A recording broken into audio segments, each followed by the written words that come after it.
Is there other stuff that you just have not shown? Yeah, well, everything couldn't make the. It was 4 episodes. Right. So it was a lot. You had to pick and choose things. Like even in an area where he chooses to date people who he knows previously dated someone. He has a baby by a woman that was dating Tupac. Rappers, if there was any beefs, they would have like diss tracks. Yeah. It would be the diss tracks. And that was just like a docuseries. This one, the timing was, I knew what it. Come when we will name names other than Sean Combs, and there's a lot of names. It's a long list already. And of course, I already know who some of these individuals are, but because of the nature of this case, we're gonna make damn sure that we're right before we do that. But the names that we're gonna name, assuming that our investigators confirm and corroborate what we've been told, are names that I told them, yo, we think that's for you. So, if you're getting paid to do a job, he was just already doing his job. So that's why I think he did it.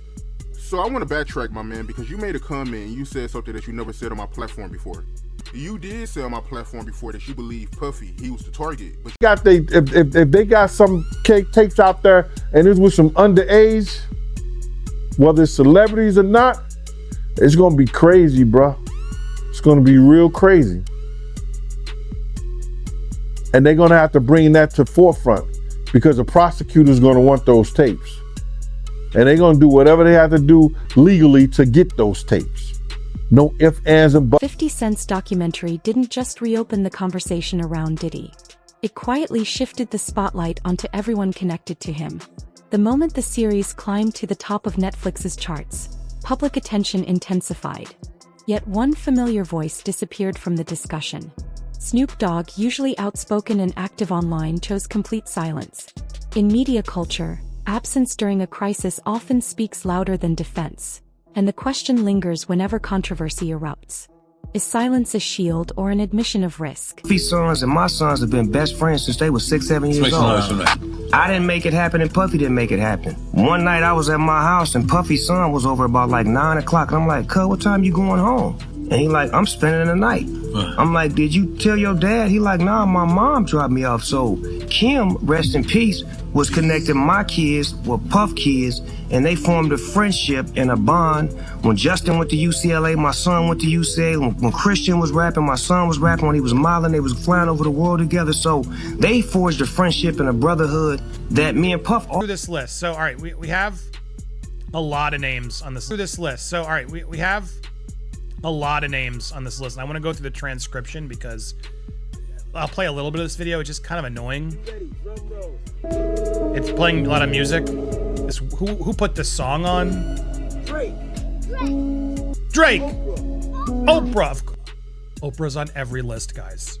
And honestly, that's one I believe. Why is she on every list? J-Lo. Always bringing back J-Lo.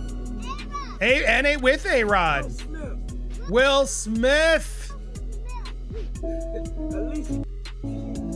Alicia Keys. All right, they mixed it so it sounds more depressing, and it's not. It's a very annoying edit. Andy Curtis, shame on you. Calling out all the names who are involved and turned his back on him. This list is insane. Look, he knew a lot of famous people. He did. That is a truth. Not all of them are implicit in what he did. But here is the list. Here's the list. Without further ado, I will show you the list. Drake, Oprah, J-Lo, A-Rod, Will Smith, Alicia Keys, Justin Bieber, Kevin Hart, Mark Wahlberg, Snoop, another one, himself, DJ Khaled. We could just play this the whole time. Another one. We got Swiss Beats. Another one. Kelly Rowland. Another one. Chris Brown. Another one. Maluma. I won't keep putting it. Just funny because DJ Khaled was also on the last lawsuit from Lil Rod, claiming he went to the bedroom with male workers. Allegedly, so says Lil Rod. Maluma, Issa Rae, Ciara, Janelle Monáe, Lizzo, Meg Thee Stallion, J Balvin, Naomi Campbell, Jessica Alba, Peter Wilson, Gabriel Union, Usher. Usher's still friendly with him. All those parties he went to. Demi Lovato, Tracy Ellis Ross, Soiree, Julianne Hough, Diplo, Lil Uzi Vert, D Nice. Oh, it's our own D Nice. Hey, D Nice. Burna Boy, D-Nice, you didn't tell me you were at a Diddy party.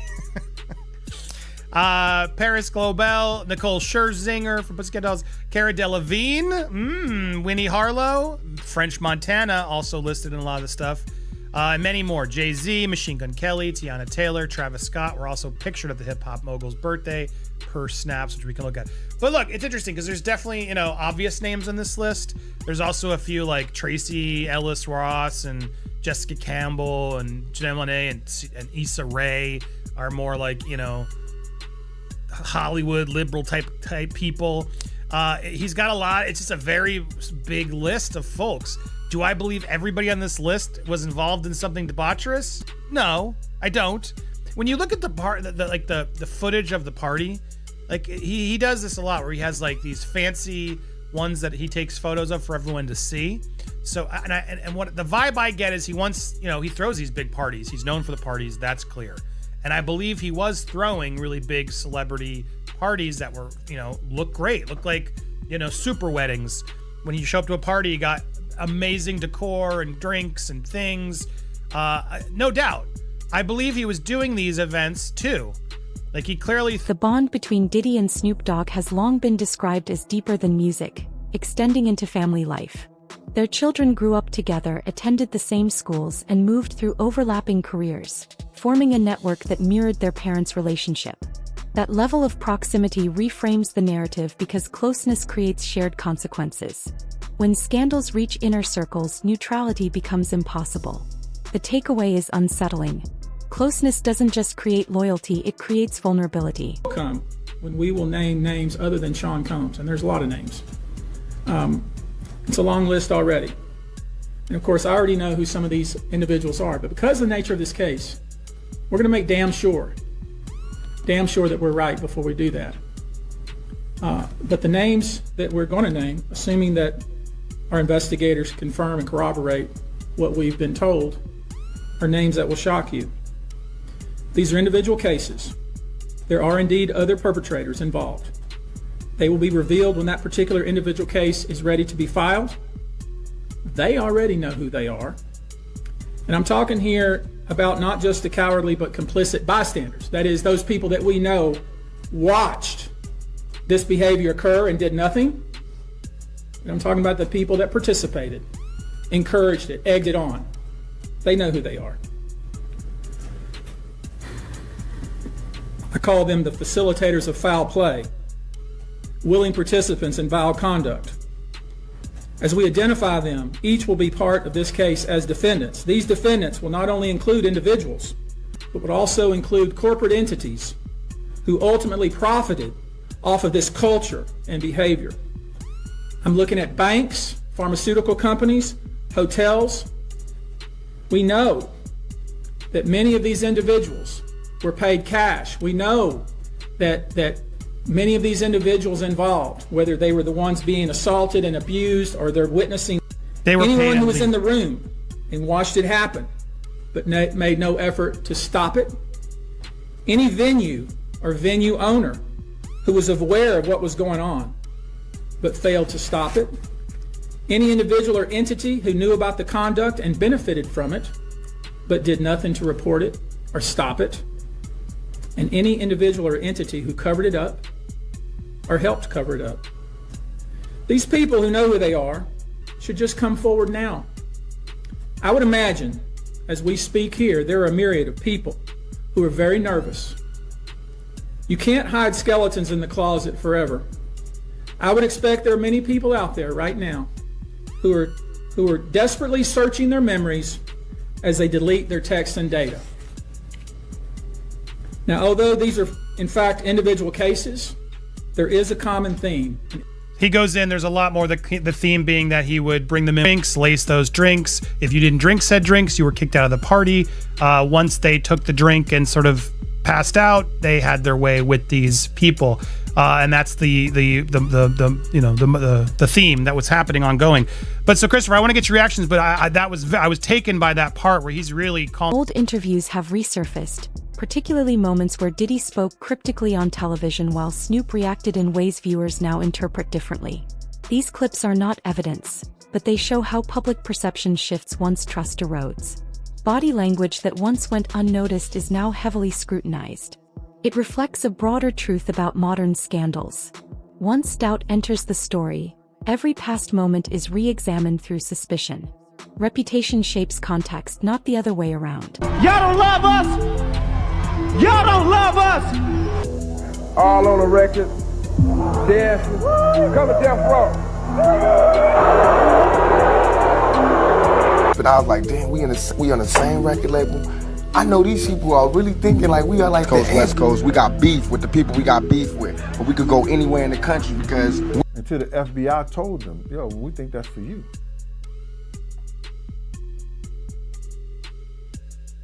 So, if you're getting paid to do a job, he was already doing his job. So that's why I think he did. So I want to backtrack, my man, because you made a comment and you said something that you never said on my platform before. You did say on my platform before that you believe Puffy, he was the target, but you never said that the police told Puffy that he was the target. Elaborate on that. The FBI told him that. Phil Carson said that in the dossier. He said, I went to Sean Combs. He was reluctant to speak to me. But when I told him that we believe the hit was for you, he said that's when Puff gave him his attention. The FBI, Phil Carson.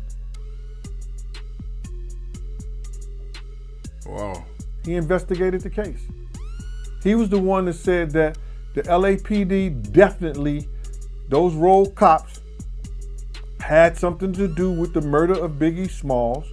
They did the murder and planned the murder of Biggie Smalls. They were seen at the Peterson Museum. They were seen picking up bullets at a crime scene, picking up shell casings. This is the FBI agent saying this. So now, he told Puff that he believed it was for him. So a few days ago, man, I seen a news clip that was from the LA local news, man, and they showed this on March 9th, which was the anniversary of Biggie's murder. And they said that Amir Muhammad lives in Atlanta now and he does real estate. Do you think Amir Muhammad will ever come out and speak? Why would he? Why should he? What are you gonna say? What are you gonna say? Yeah, I killed him. oh, yeah, I had something to do with it. He gonna stay far away from it as he can. Murder don't go away. You understand what I'm saying? The statue of murder is always there. They'll come get you 30, 40 years from now. If he's still around when the statue at those cases being sealed is up, then he gonna have to talk or say something. But those cases, that case was sealed. Until they say that the case is closed or solved, that information stays sealed. But that information is what we need to get the killers in jail. They sealed the evidence that we need to put the killers behind bars. Because you know why, and that's what, if you've seen that program like you said, he said that it would have cost LA $400 to $600 million for their officers being rolled and killing the notorious Big. Do you think Biggie and Puffy had a good... Claims from Suge Knight about the night Tupac Shakur was shot have resurfaced, reigniting decades-old tensions. Knight alleges unusual absences, emotional reactions, and unexplained behavior from Snoop Dogg during critical moments. These claims remain disputed, but their persistence highlights unresolved fractures in hip-hop history. When key figures tell overlapping yet conflicting stories, certainty disappears. Unresolved history never fades.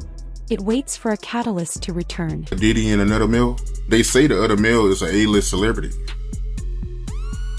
I would wonder if he's white or black. And if I'm looking at any black guys that are A-listers that's bigger than Diddy, there's only one that I could come up with And there's a few I could come up with. Will Smith, he's bigger than Diddy. I would think Nick Cannon is bigger than Diddy.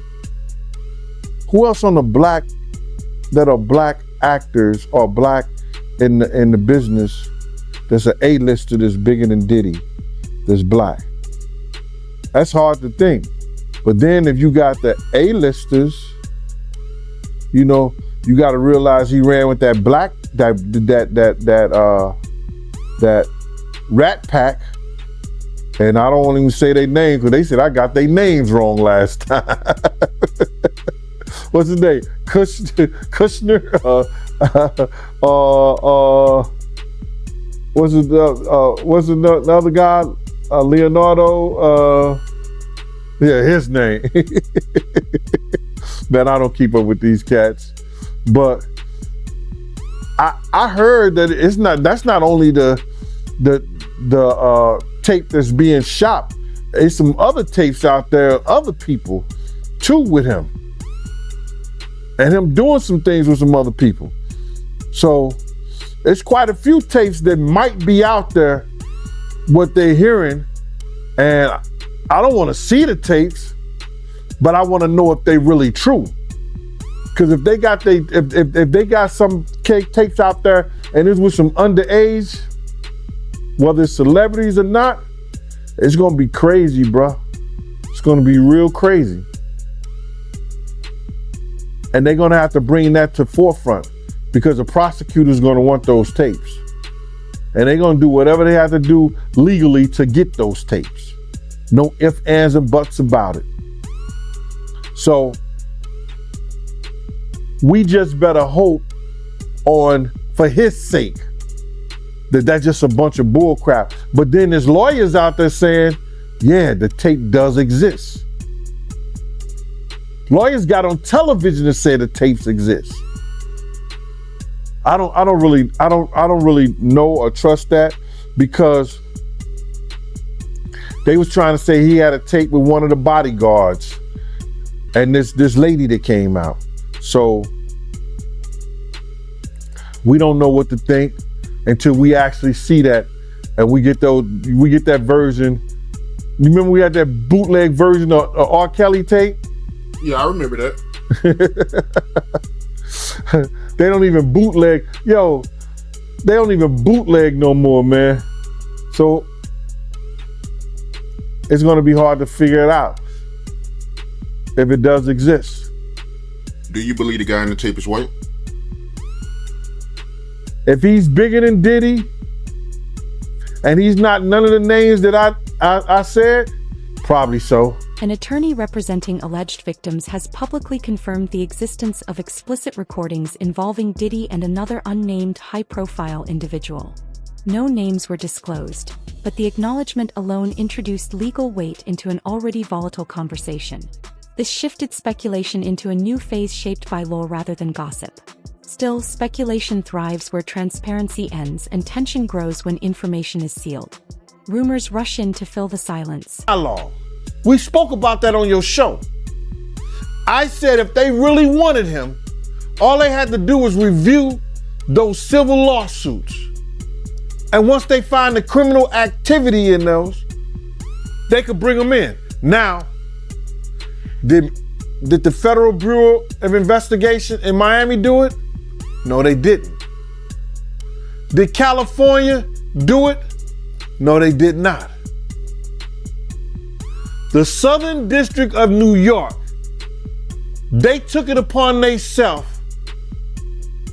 and put on that raid and everything based on the information they found in Cassie lawsuit and the information they found in Little Rod lawsuit. But all this is bigger than Diddy. It's bigger than Diddy, bro. Cause you know who else they was doing investigation on during that whole time period? It was the mayor and the politicians in New York City. They turn around and give him the key to the city. All the mayor people that he brought on here in New York City are all resigning. They all resigning. People ain't gonna tie this together, but if you look at it, you have to say, because of Mayor Adams and his relationship with Diddy, it brought on the Southern District of New York to start investigating Diddy on civil lawsuits that was put against him. Because the feds is going after all these politicians in New York City. Yeah, the feds revealed that, anybody that, participated in any, criminal behavior at his freak-offs, they're going to pursue. Listen here.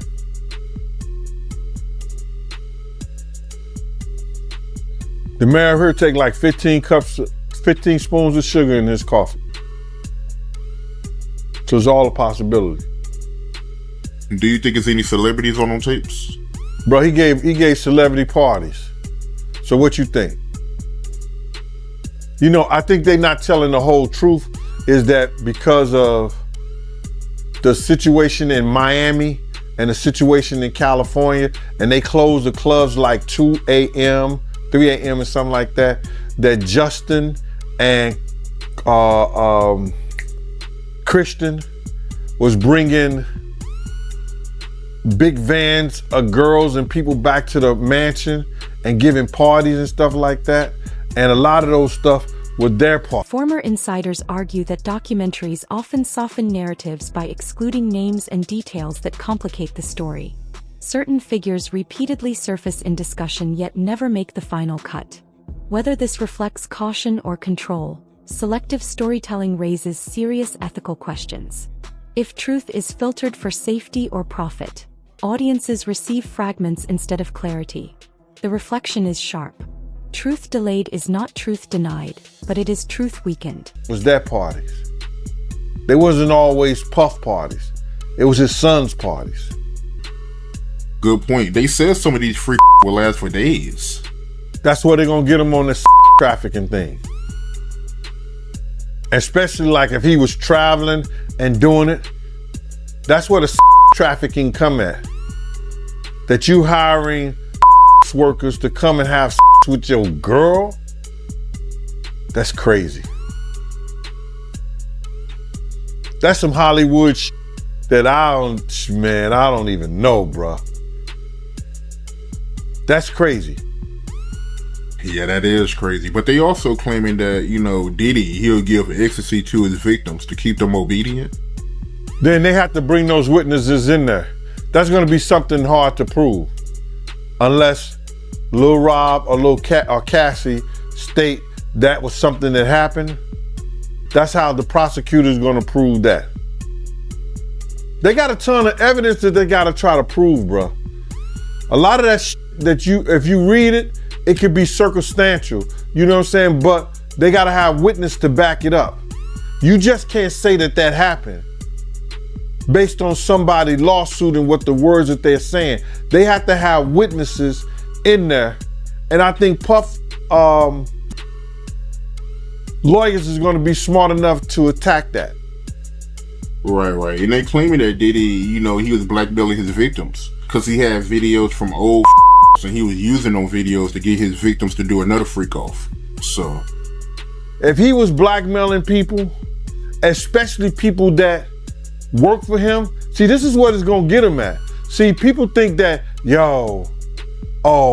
those people work for him, or those people, if they was artists and they work for him, or they were engineers, or they anybody that worked for them and stuff like that, your boss cannot blackmail you to do nothing. If you do a sex act or you doing anything, your boss, if he have you doing those things like that, then he could be liable for suit. Because you're not doing it willingly.